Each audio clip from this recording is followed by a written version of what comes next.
el tema, el discipulado en acción, pero basado en 2 capítulos del Evangelio de Marcos. Marcos probablemente es uno de los evangelios que primeramente se escribió cronológicamente. Y muchos piensan que Marcos viene a ser las prédicas de Pedro, del apóstol Pedro, en Roma. Recuerden ustedes que el imperio romano era el imperio que gobernaba en el tiempo del Señor Jesucristo. Es el último imperio a través de los años, pero la capital de ese imperio estaba en Roma. Y Pedro fue a predicar a Roma, y probablemente los sermones de Pedro en Roma sean estas que nosotros tenemos en el Evangelio de Marcos. Y en base al Evangelio de Marcos y los 2 primeros capítulos, voy a hacer el estudio sobre el discipulado.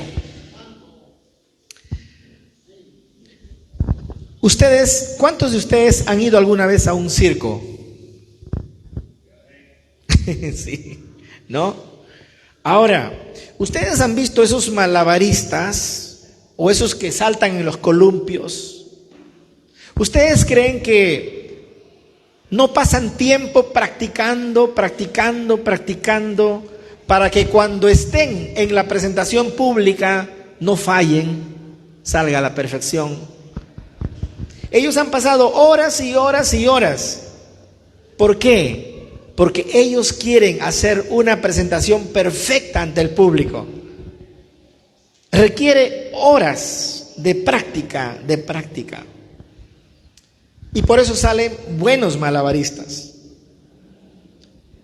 Cuando nosotros miramos en las distintas profesiones, también hay los buenos profesionales. Pero para llegar a ser un buen profesional, querido hermano, tiene que estudiar mucho. ¿Amén? Tiene que estudiar mucho. Tiene que pasar más horas de lo que el profesor le dice. Hay que cumplir tareas. Hay que dejar de ir a algún lugar porque necesitas estudiar para los exámenes. Y cuando terminas bien, entonces vas a ser un buen profesional. Esa es una verdad. Pero pasas horas y horas estudiando. ¿Qué pasa cuando los niños van creciendo? ¿De quiénes aprenden? De los padres. Y yo me acuerdo, un profesor tenía la costumbre en sus clases, cuando yo era estudiante, tenía la costumbre en sus clases de ponerse la mano así y constantemente levantar su pantalón, el profesor. Entonces probablemente tenía una costumbre, ¿no? De levantar así un poco como que alguna vez no habrá tenido correa, ¿no? Y se le caía el pantalón, pero es una costumbre que se le ha quedado al profesor. Pero un día vino su hijo, pequeñito, y cuando caminaba hacía lo mismo. Qué importante es el modelo de padres, porque lo que uno hace, el hijo observa y hace. Quiero resumir, el discipulado es, en base a esos 3 ejemplos, implica horas y horas y horas y horas de estudio, de reflexión, de compromiso, de práctica y de imitar. Ese es el discipulado, amados hermanos. Por eso es importante no solo el discípulo, sino también el discipulador. Amén. Porque son modelos a quien seguimos. Son modelos a quien vamos a mirar como paradigmas a quien seguir. Yo quiero mostrarles algunos pasajes aquí de Marcos en el capítulo 1. Y hay 7 puntos que vamos a tocar rápidamente, pero que quisiera que se quede grabado en ustedes lo que implica el discipulado. La primera cosa que podemos ver si nosotros analizamos Marcos capítulo 1 El discipulado es básicamente una experiencia espiritual. Nosotros no podemos discipular a personas así cualquiera sin ningún propósito. El discipulado nace desde la perspectiva espiritual. En el ejemplo del capítulo 1, ustedes tienen a un gran hombre. ¿Cómo se llama este gran hombre? Juan el Bautista. Juan el Bautista es un personaje clave. Él, por ejemplo, está en un momento donde se va al desierto y está haciendo un ministerio muy escondido, no es público, porque recuerden que en el Imperio Romano el judaísmo era una religión. Estaban los fariseos, los saduceos, los escribas. Esto era parte de la religión oficial. Pero Juan el Bautista estaba en el desierto haciendo su ministerio. Y yo puedo ver en Juan el Bautista un hombre espiritual, porque ha entendido los tiempos de Dios. El discípulo tiene que empezar ahí, empezar en el terreno espiritual. Primero tiene que saber quién es Él, cómo conoció al Señor. Para empezar a ser discípulo, tiene que aprender a entender el programa de Dios. Juan el Bautista leyó mucho el Antiguo Testamento, por eso entendió el programa de Dios. Notamos a un hombre muy entregado en su ministerio en el desierto y la gente viniendo a él, pero él entendiendo también lo que el profeta Isaías había dicho hace mucho tiempo atrás. Quiere decir que él era un estudioso de las Escrituras. La primera cosa que el discípulo tiene que aprender es entender que el trabajo y la misión que tenemos es espiritual. Y tiene que centrar primero el discípulo la tarea espiritual. Buscad primeramente el reino de Dios y su justicia, y todas las demás cosas serán añadidas. Amén. Yo le agradezco a mi hermano que me trajo hoy día. Me estaba compartiendo mucho de su ministerio, de muchas cosas. Ustedes, seguro cada uno de ustedes en el día hay mucha tarea que hacen, pero no deja de vista su misión en la iglesia. Eso es muy importante, hermanos, porque el discípulo tiene que ser consciente de que nuestro ministerio es espiritual. Todas las demás cosas hay que hacer, pero esa, la iglesia, el servicio, ese es central para nosotros. Amén, es central. Y eso es lo que nos dice la vida de Juan el Bautista. Hay una segunda cosa que yo observo en Juan el Bautista, y puedo ver en el versículo 4 del capítulo 1. El capítulo 1, versículo 4 dice: bautizaba Juan en el desierto y predicaba el bautismo de arrepentimiento para perdón de pecados. Yo les pregunto, ustedes habrán, de repente han estudiado este pasaje, pero yo les pregunto, ¿cómo inventó Juan el Bautista bautismo en agua? ¿Cómo inventó? En el Antiguo Testamento no existía bautismo en agua. ¿Cómo surgió ese momento del bautismo en agua? Porque era un bautismo de arrepentimiento. Acá podemos ver este hombre, es un hombre que tiene un discernimiento espiritual. ¿Saben por qué, hermanos?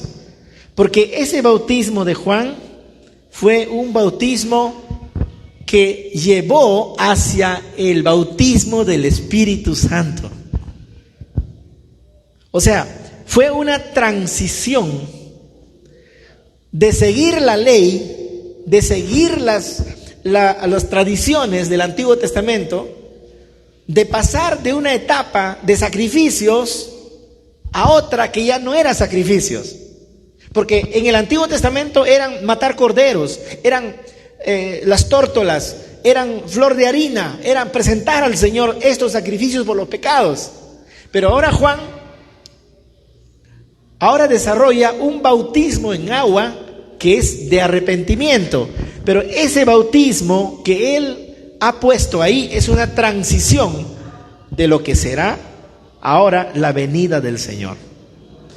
Este es un discípulo que tiene discernimiento. Nosotros los maestros, los discipuladores, tenemos que llevar a nuestros discípulos a que siempre tengan discernimiento espiritual. Siempre sepan que lo que estamos haciendo es algo que glorifica a Dios. A ese nivel tenemos que llevar a nuestros discípulos a madurar en las cosas de Dios. ¿Ya? Porque ese es el camino nuestro. Nosotros tenemos que abrir los ojos de nuestros discípulos, porque el mundo se ha encargado de entretener a la gente y a veces también de entretener al discípulo. Tenemos que estar pendiente de ellos, porque ellos siempre tienen que tener ese discernimiento espiritual.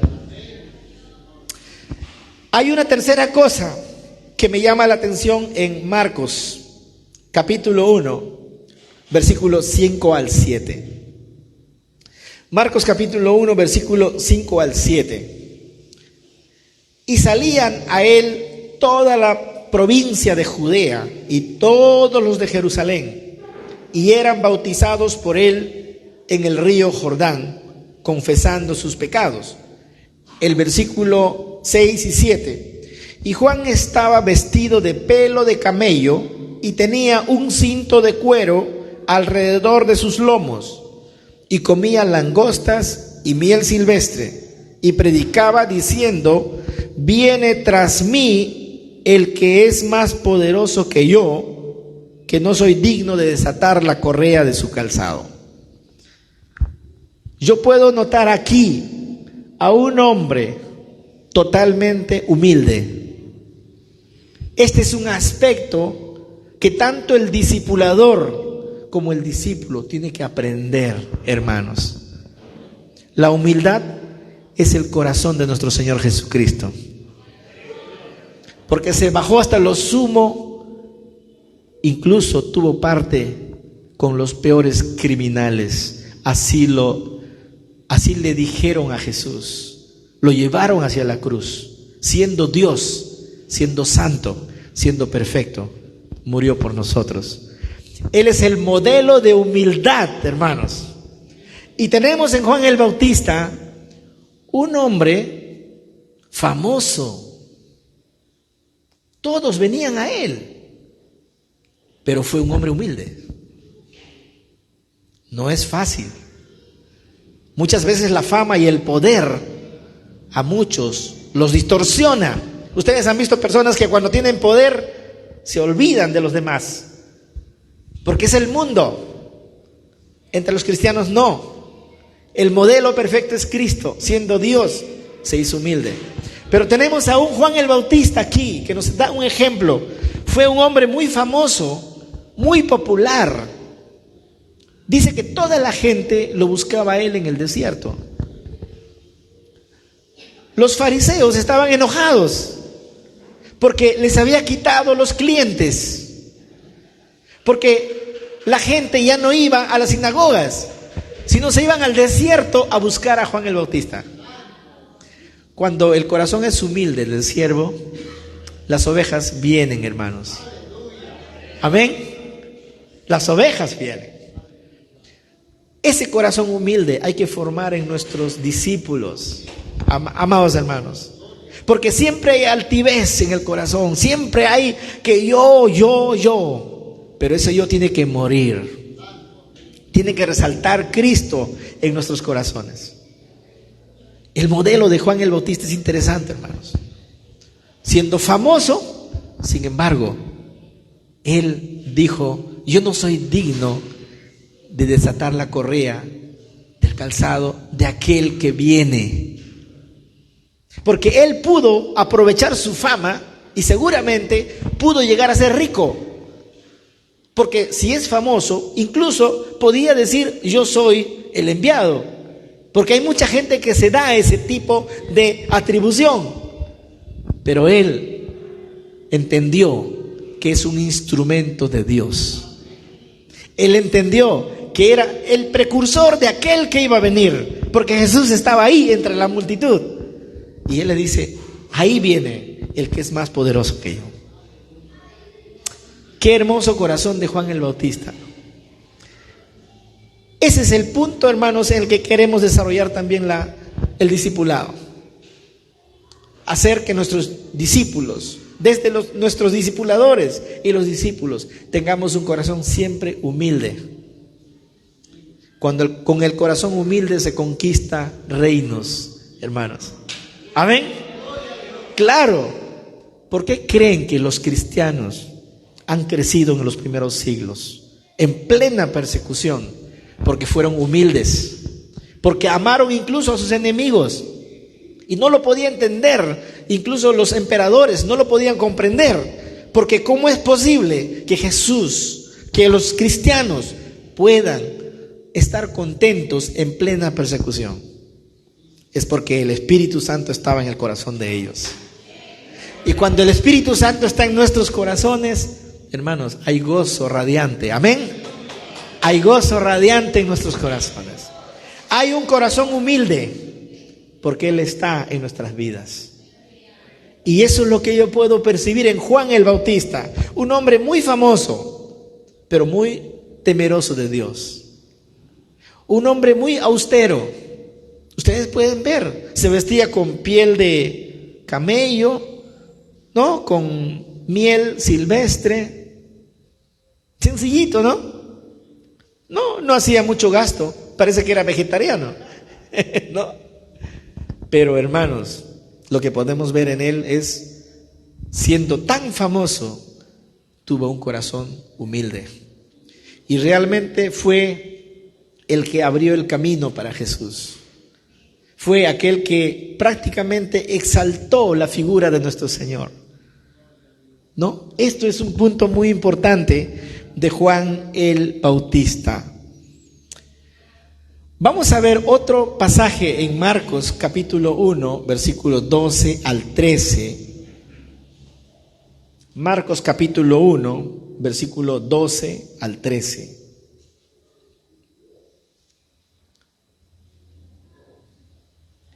Y luego el Espíritu le impulsó al desierto, y allí estuvo en el desierto 40 días, y eran tentados por Satanás, y estaba con las fieras, y los ángeles le servían. Este es un tiempo de ayuno que el Señor Jesús se va al desierto. Aquí hay una enseñanza para los discípulos. Tanto el discipulador como el discípulo deben estar conscientes de que hay que fortalecer el carácter espiritual. ¿Cómo se fortalece el carácter espiritual? Con ejercicios espirituales. ¿Cómo se fortalecen los grandes atletas? Con ejercicios físicos.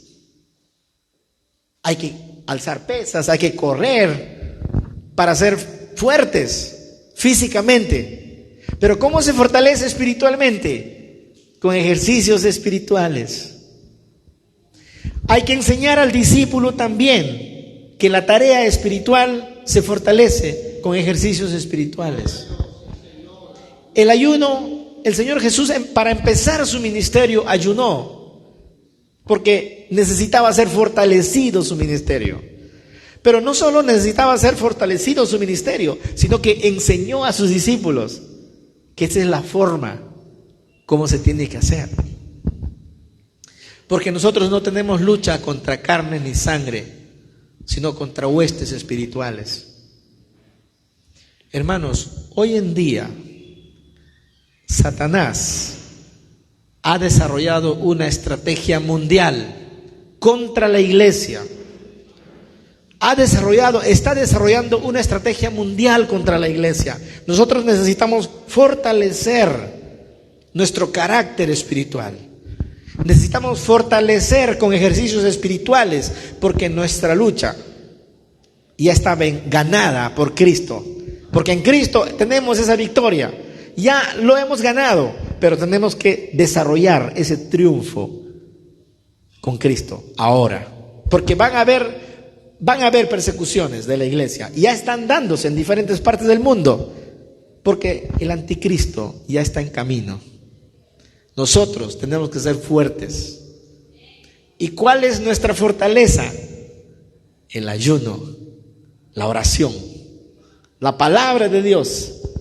Amén. El discípulo va a engordar, va a fortalecerse espiritualmente con esas armas: la palabra, el ayuno, la oración. Porque nuestra lucha no es contra carne ni sangre, sino contra huestes espirituales. ¿Cuántos estamos dispuestos a enfrentar al enemigo? Porque ya Jesús declaró la victoria en nosotros, hermanos. Él venció a la muerte, venció al imperio de la muerte, venció a la corona que tenía Satanás como la muerte, pero ahora esa muerte ha sido vencida por Jesucristo.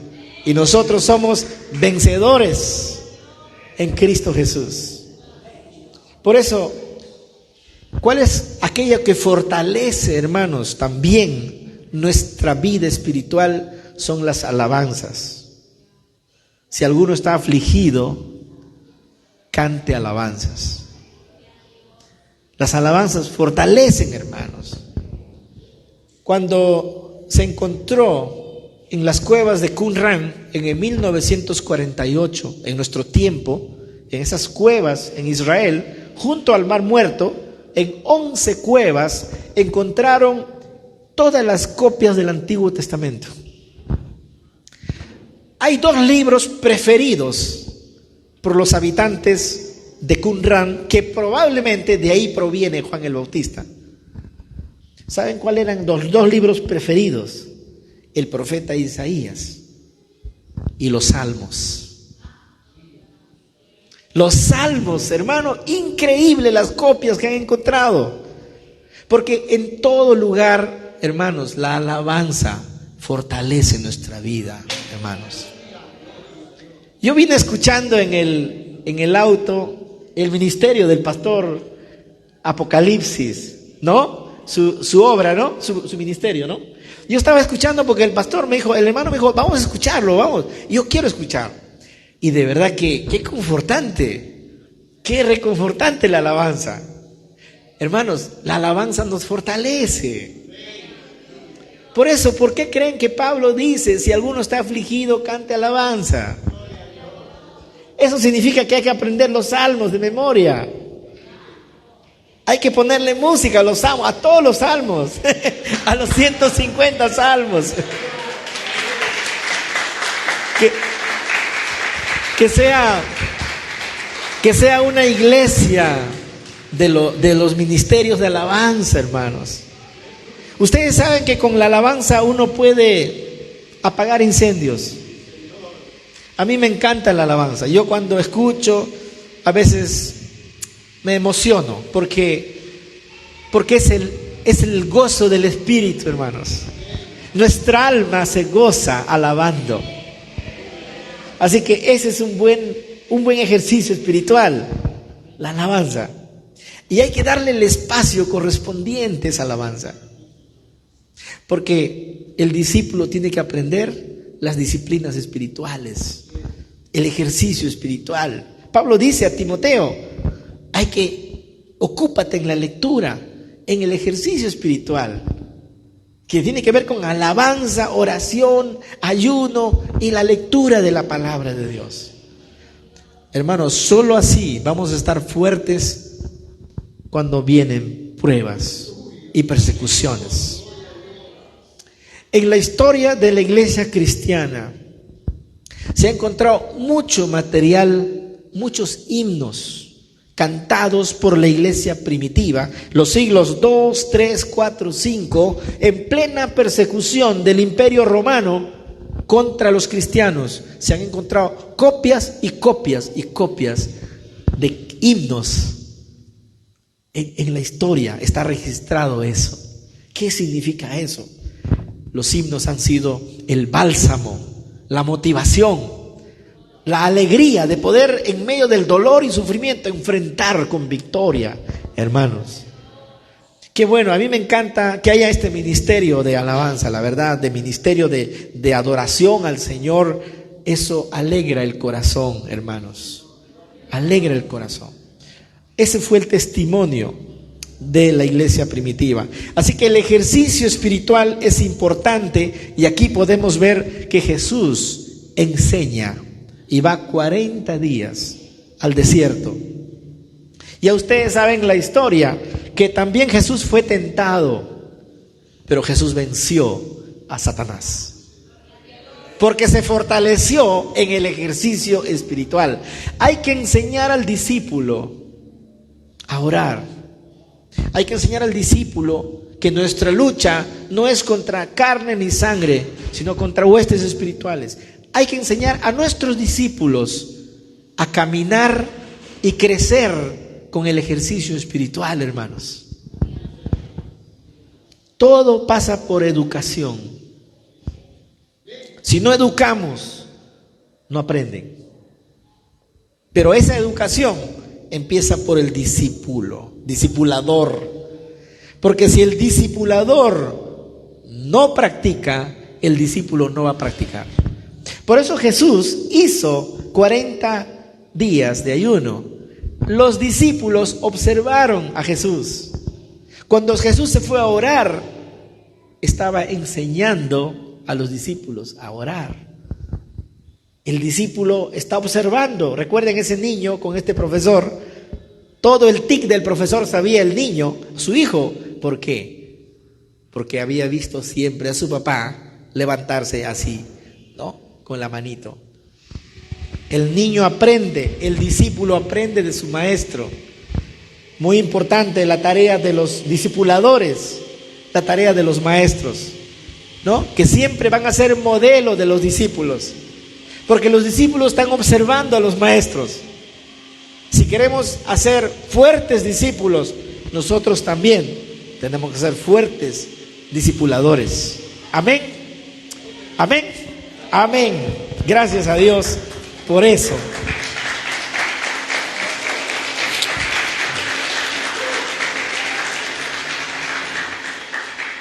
Marcos capítulo 1, versículo 17 y 18. Marcos capítulo 1, versículo 17 y 18. Y aquí hay un punto importante, mis hermanos. ¿Saben qué? Este es el punto que yo creo que marca para siempre el cristianismo. Cuando yo reviso en todas las tradiciones del mundo del Antiguo Oriente, porque me encanta conocer la historia del mundo antiguo, en todos los documentos que yo he leído mucho a las sociedades antiguas que eran elitistas, que eran discriminadoras, que se concentraba el poder en unos pocos y todos los demás era una cadena de esclavos en el mundo antiguo. Pero solo en la palabra de Dios encuentro que Dios no discrimina a nadie. Y acá cuando Jesús llama, porque vamos a leer el versículo 17 y 18 del capítulo 1 de Marcos. Cuando Jesús llama a sus primeros discípulos. 17 dice: y les dijo Jesús: venid en pos de mí, y haré que seáis pescadores de hombres. Y dejando luego sus redes, le siguieron. Aquí yo puedo ver una cosa que es importante en el discipulado. Nosotros no hacemos acepción de personas. No elegimos nosotros a quién queremos discipular. Dios nos pone a quién vamos a discipular.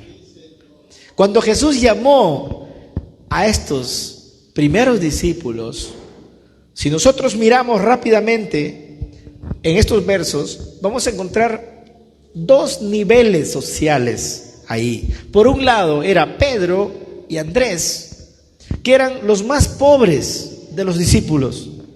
Pedro y Andrés eran pescadores artesanales. Probablemente ellos vivían del día a día. Ellos pescaban y llevaban a la casa lo que había y el jornal que le pagaban. Ellos eran, en términos concretos de hoy, eran peones. Eran muy pobres en la sociedad.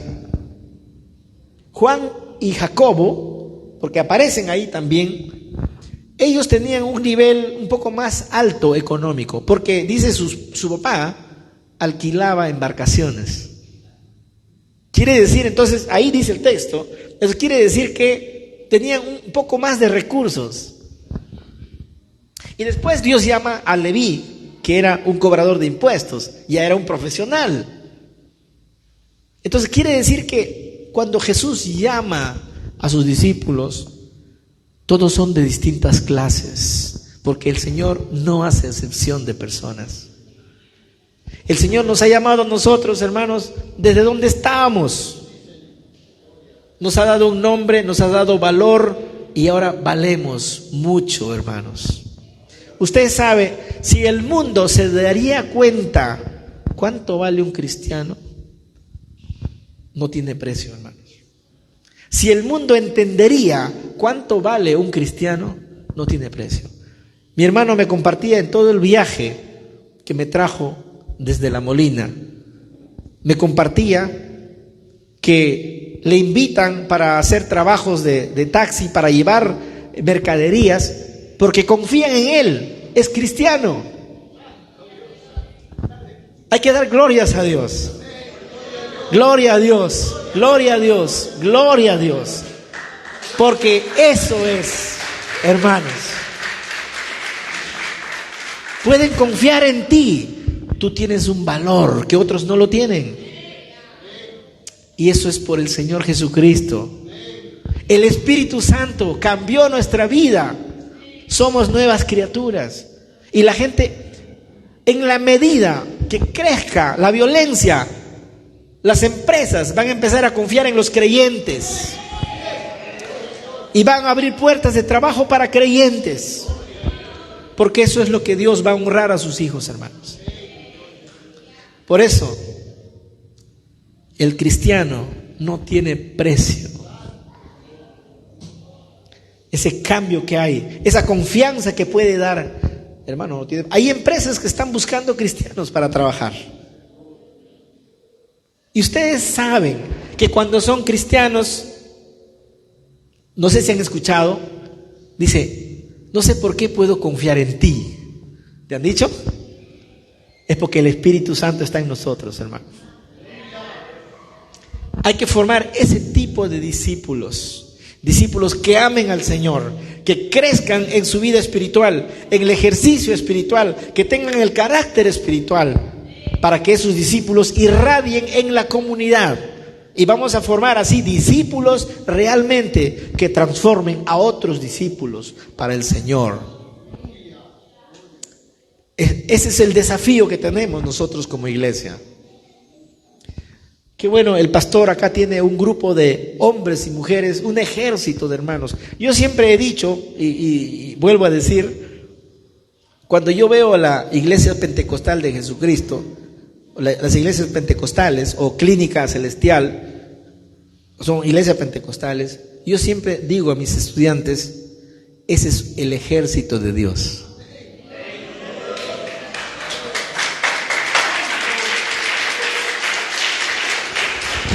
Porque yo como profesor de varios seminarios, de varias instituciones, de varias denominaciones, tengo alumnos bautistas, de la alianza, presbiterianos, pentecostales, del movimiento, de las asambleas.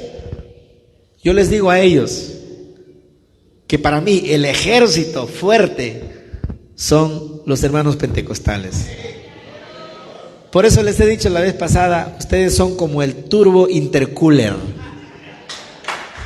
¿Ah? Porque el turbo intercooler es una doble potencia, es una doble fuerza, porque siempre está fresco, porque no se calienta. Por eso intercooler es fresco. Entonces cuando el motor está fresco, la potencia es fuerte, es al doble. Como cuando uno siempre está fresco, puedes correr 10, 20 kilómetros, pero si sigues fresco vas a ganar. porque el otro ya está cansado.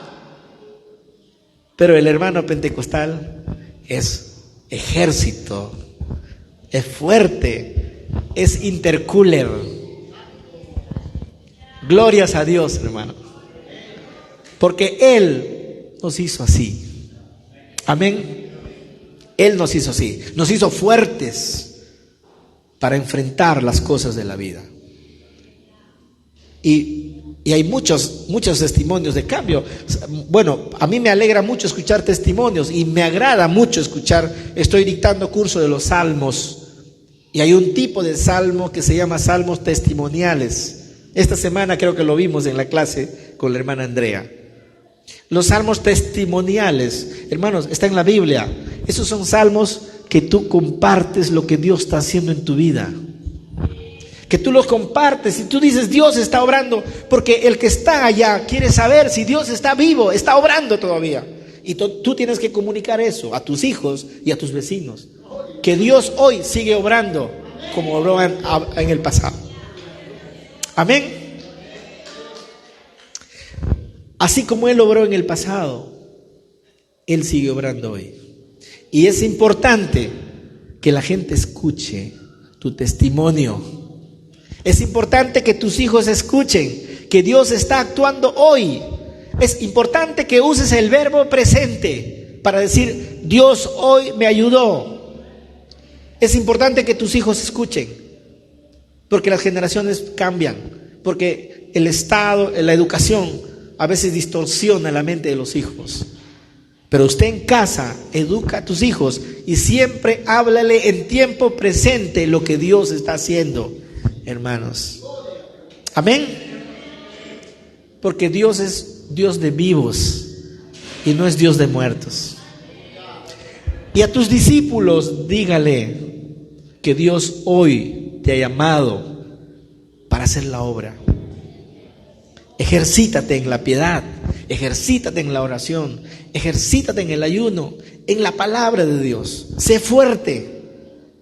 Porque la idea no es que toda la vida voy a ser discípulo, sino que tiene que empezar a que un día empieces tú también a discipular.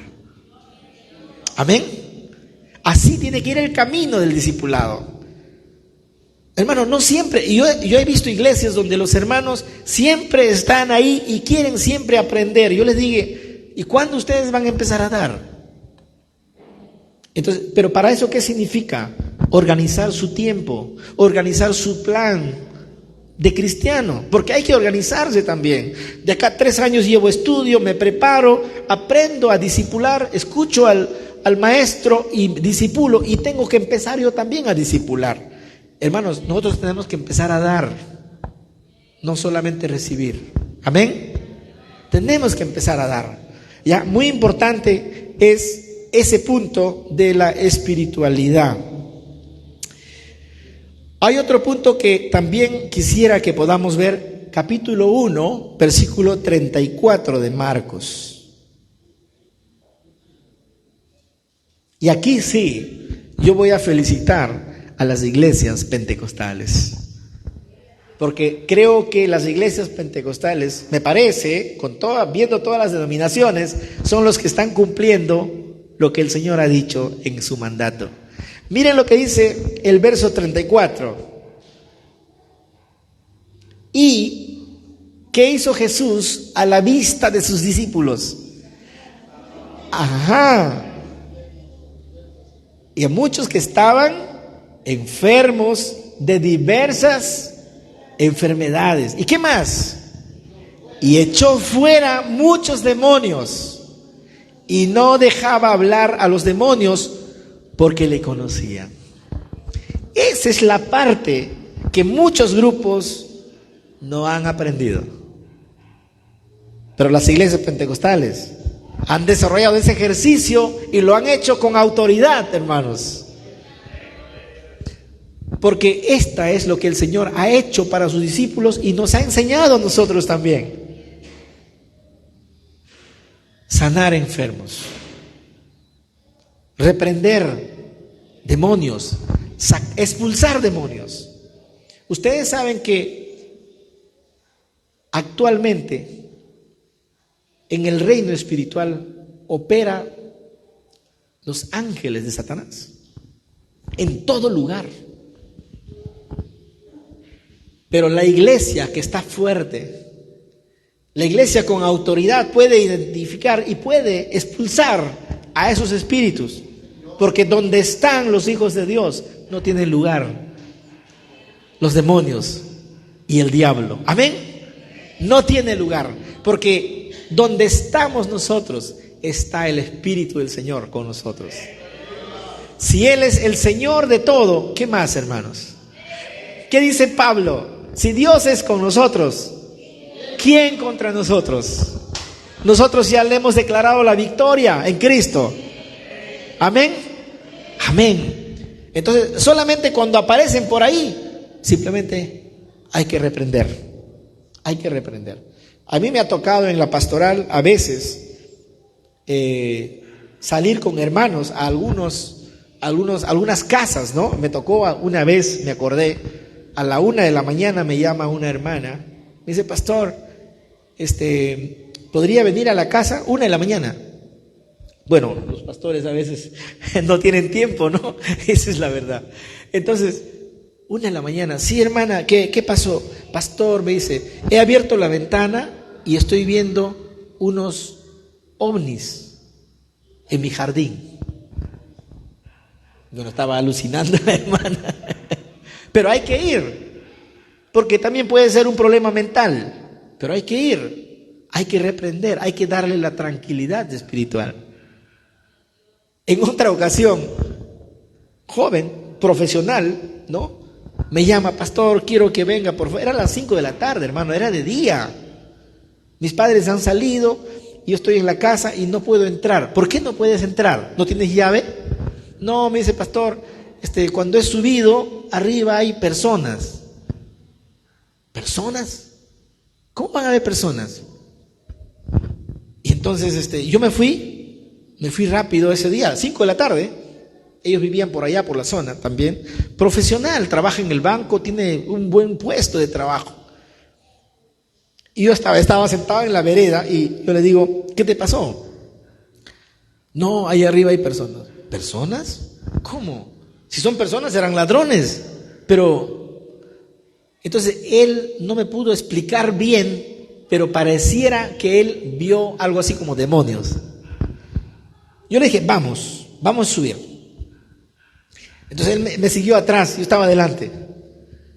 ¿Ya?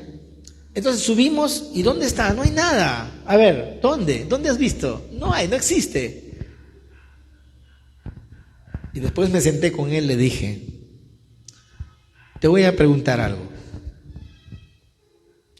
¿Tú tienes algún juego? Ah, sí, tengo juegos. A ver, ¿qué tipo de juego tienes?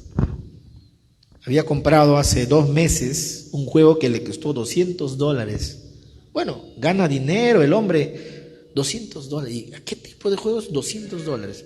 Eran juegos diabólicos, hermano. Muchos jóvenes profesionales, muchos universitarios están metidos en esos juegos. Hay juegos violentos. Esos son diabólicos, hermanos. Y el discípulo y el discipulador tienen que estar pendiente en la familia, porque esos dañan el corazón. Tuvimos que reprender, tuvimos que orar. Yo le dije una cosa: si tú me prometes, ese juego lo tienes que destruir. Y él me dice: no, lo voy a vender. No, porque vas a hacer daño a otra familia.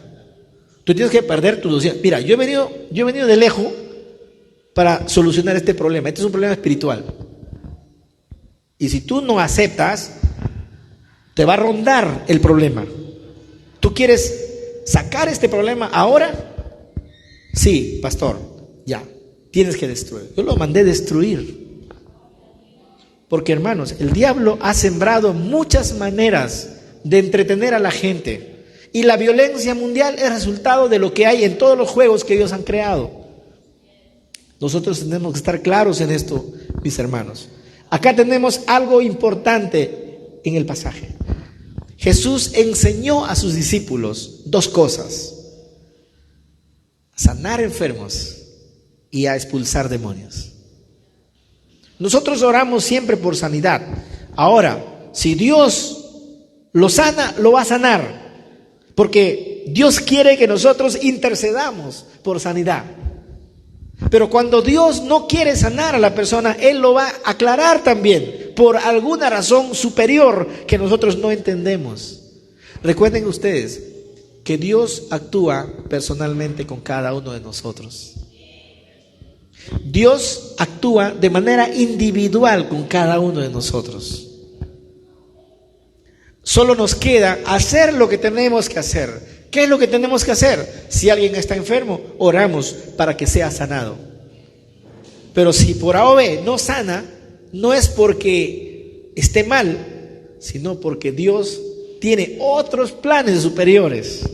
¿Se acuerdan ustedes el ciego de nacimiento? Le preguntaron los discípulos: Señor, ¿quién pecó? ¿Este o sus padres? ¿Y qué le dijo Jesús? Ninguno. Es que muchas veces no necesariamente son por pecados, es porque para que la gloria de Dios se manifieste con poder, para que los discípulos hagan esos milagros en nombre del Señor, para que Dios se manifieste. Por eso a veces suceden las cosas que se tienen que dar. ¿Cuántos dicen amén? ¿Están dispuestos a ser los grandes hombres y mujeres de Dios para hacer un ejército de discipuladores? Porque Dios les va a bendecir con nuevos hermanos. Porque si ustedes van a empezar a hacer campaña, Dios les va a abrir puertas. Pero ¿están preparados para discipular? Ahí está la cosa.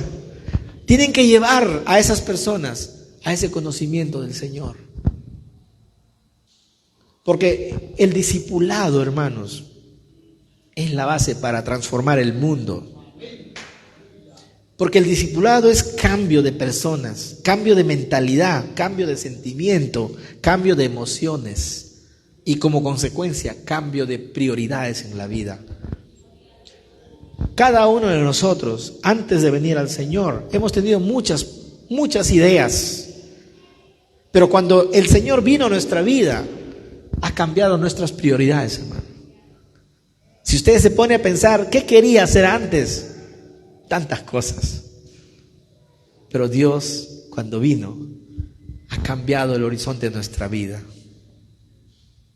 Yo siempre le agradezco a Él, porque Él vino a mi vida cuando yo tuve 17 años.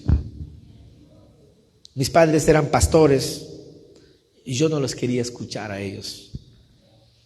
Y mi papá fue inteligente porque invitó a algunos pastores amigos para visitarnos a la casa. Y es como así pude conocer a Cristo, no por mis padres, sino por otros pastores amigos.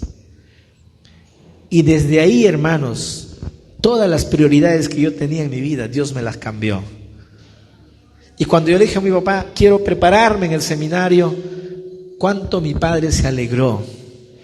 Yo dije, papá, yo quiero prepararme porque yo quiero también servir a muchos otros hermanos. Cuando la Universidad Evangélica de Lima me encargó para las titulaciones, para hacer los títulos de los pastores y líderes, yo le dije a la rectora, yo puedo hacerlo. Porque yo dije, mi padre nunca estudió un programa de teología formal.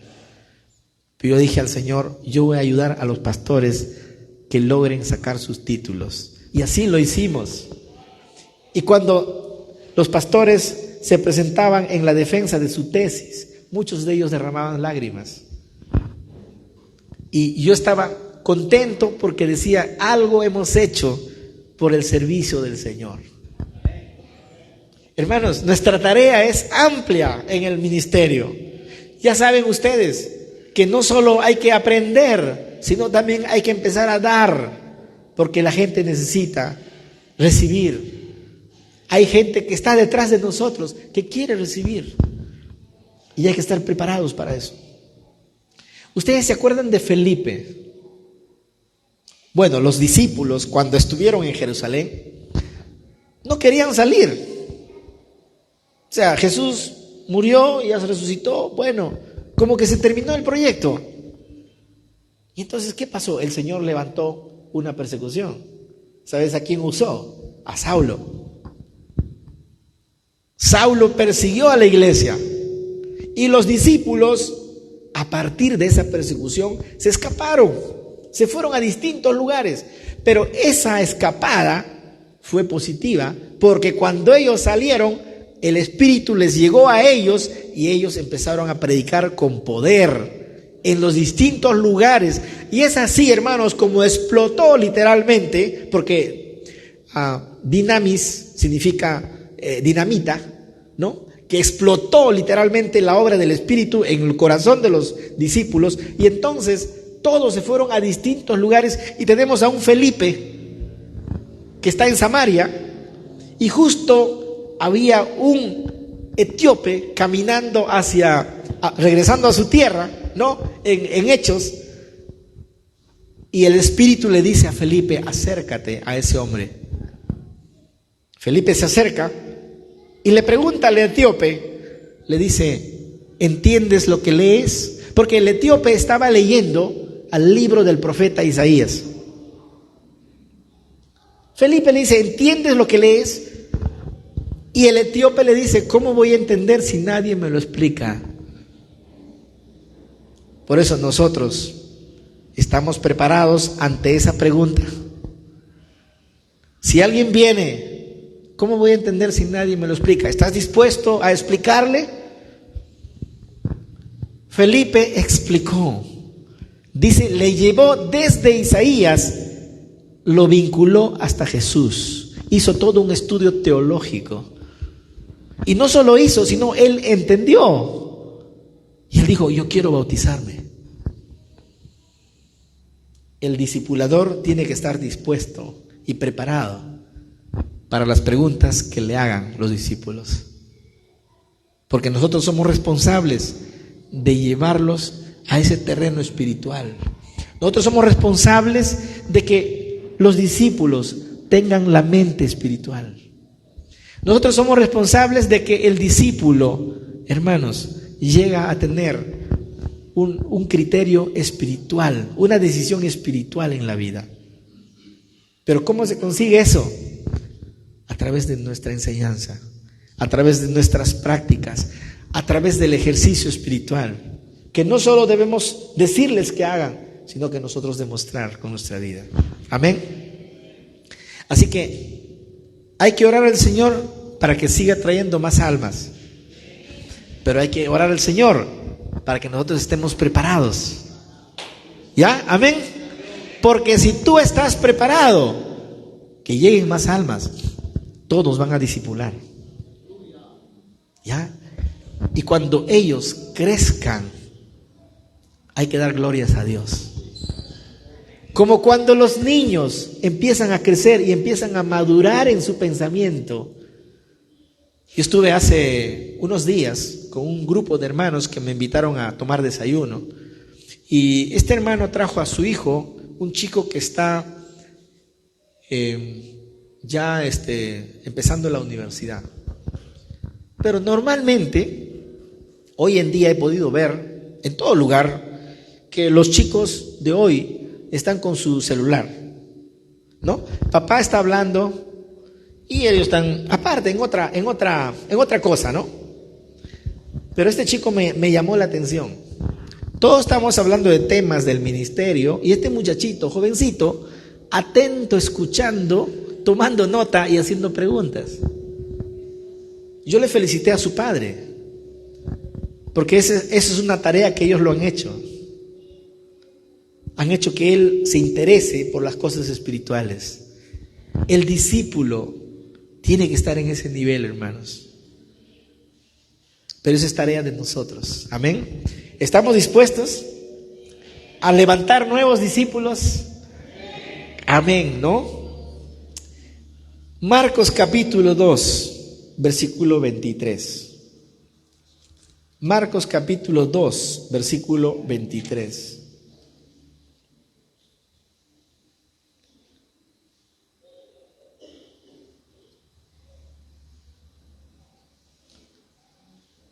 Aconteció que al pasar él por los sembrados, un día de reposo, sus discípulos andando comenzaron a arrancar espigas. Aquí hay un punto importante. Ojo, en el Antiguo Testamento no se podía hacer nada los sábados, porque guardaban el día de reposo. ¿Cuál es la tarea difícil de Jesús? Cambiar la mentalidad de sus discípulos. Y les había instruido para que los sábados recojan espigas. Él había hecho visible que los sábados escogió ese día para sanar enfermos. ¿Qué estaba haciendo el discipulador, maestro, ante la mirada de sus discípulos? Estaba llevándolos a un proceso de transformación. Estaba llevándoles a que ellos comprendieran que no es el día más importante, sino es el ser humano. Amén.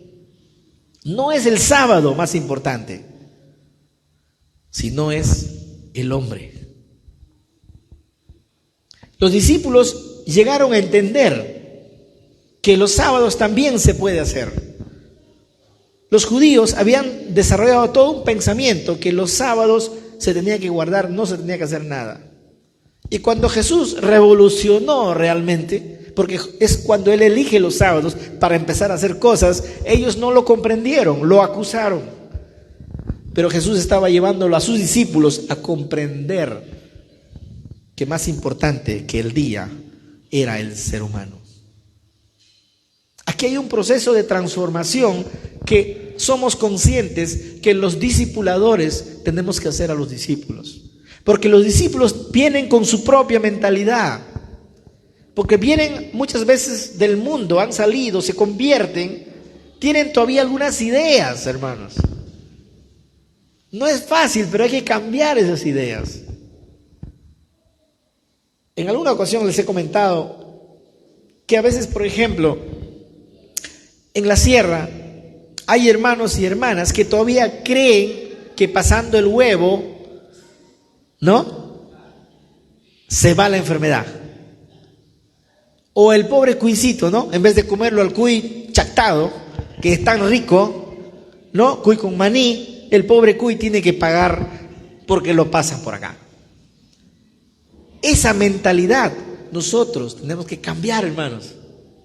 O sea, no tiene que ser eso, porque entonces no estamos confiando en el Señor. Amén. Claro, el discípulo tiene que aprender a luchar con esa mentalidad que tenía antes. Liberar su mente, porque el Señor enseña diferente. Amén. Hay muchas prácticas. Por ejemplo, dice, hermano, hay alguna vibra, ¿no? ¿Escucha eso? Tiene su vibra. Eso es diabólico, hermanos. Eso no debe estar en el pronunciamiento de los creyentes. Acá no hay ninguna vibra. El Espíritu está obrando. Acá no hay vibra. Amén. Esas cosas tienen que ustedes estar atentos, porque hay, hermanos, en las iglesias hay que ir limpiando esa mente de la gente. Por eso somos discipuladores. Nosotros tenemos que estar bien claros en eso, porque esas cosas confunden, hermanos, y esos también se convierten en ataduras, porque no nos permite crecer espiritualmente. Eso nos obstaculiza, hermanos. Dice, si el Hijo os libertare, seréis verdaderamente libres, sin ataduras, libres en Cristo, sin cuy, sin huevo, sin nada. El cuy para comer, el huevo para hacer arroz a la cubana, y la libertad de Cristo. Amén. ¿Cuántos están contentos, hermano? Yo lo veo triste a algunos. Muchas gracias por haberme invitado a la hermana Andrea, al pastor Johnny. Gracias, hermano. De verdad, para mí es una alegría de haber venido por segunda vez a esta iglesia. Voy a llevar los saludos de ustedes a donde yo voy a ir. Ya voy a decir que acá hay una iglesia fuerte, un ejército que está combatiendo en el Perú. Voy a llevar a mis hermanos. Amén. Vamos a orar, agradecer a nuestro Padre Celestial por la oportunidad que nos ha dado de estar aquí, hermanos. Y yo les animo a ustedes en el Señor que sigan fieles al Señor. Les animo a ustedes a seguir creciendo en su vida cristiana. Si antes leían la Biblia un versículo, ahora lean 2, ahora lean 3. Eso va a ser ejercicio espiritual y ustedes van a recibir bendiciones, hermano. Vamos a orar. Amado Dios, amado Padre, gracias por esta iglesia, Señor, una iglesia tan humilde, Padre. Tú miras el corazón de ellos, Señor. Gracias por el pastor, por la familia pastoral que constantemente están haciendo que la obra avance, la obra crezca, Señor. Bendiga este ministerio de alabanza en esta iglesia, Padre. Que nuestros corazones se regocijen, Señor, alabando constantemente con los himnos y cánticos que están establecidos, Padre.